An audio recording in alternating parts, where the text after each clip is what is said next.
And finally, when you are setting your speakers up, what do you have to do? You want to do the equilateral triangle. You have to check the spacing of how close you place the speakers to the wall. You might need to experiment a little to see how far away from the wall should they be, because the closer you put them to the wall, the more they're going to reinforce bass and low mid frequencies, and it can end up muddying up your response. You might get a big bump at 250 to 300, which makes them sound very boxy. And that's just because they're behind the wall. If you start pulling them out, you'll notice that that frequency bump starts shifting across the frequency spectrum, depending on how close or far away from the wall they are. In my last video, I talked about how I had 7 feet behind the speakers. I have 9 feet behind the speakers now, almost 10. And that's because I needed to shift the null further down in the room. The closer I put these speakers to the wall, the higher the null comes up into the frequency band. Either place the loudspeaker far enough away from the wall that the interference dips are so low in frequency that they don't bother you, bearing in mind that you need 4 meters to get below 20 Hz. I don't want that null at 150 or 80 or even 60 or even 40 Hertz.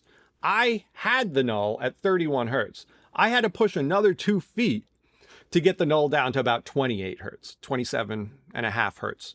And that's where it sits now, where not a lot of musical notes are played. It tends to be mostly rumble in recordings, but I do deal with some hip hop and some bass music that has activity in that region. And these things play accurate, man. Like they do an amazing job on it. But I needed to change the position a little bit to make sure that I could get the best response from my room. And that required moving them out even a little bit more than they were before, because you're dealing with wavelengths, and to shift that wavelength down, or to elongate that wavelength, that shifts the frequency down. And that's how I get the response so good in this room. Let me show you the summed response for these speakers in this room. Check this out. All right, so as you can see, look at this summed response. It looks amazing. Very flat throughout. Little bit of a null down there by 27 Hertz, as I told you about.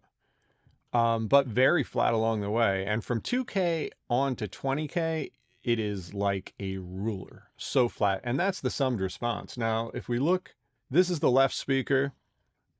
Still looks good. I mean, bonkers flat. The null is more present on the left speaker. You'll see the right one has a bit of a bump under the null to help level out the null when they sum, so that when we do look at them together, they look like this. And that looks beautiful.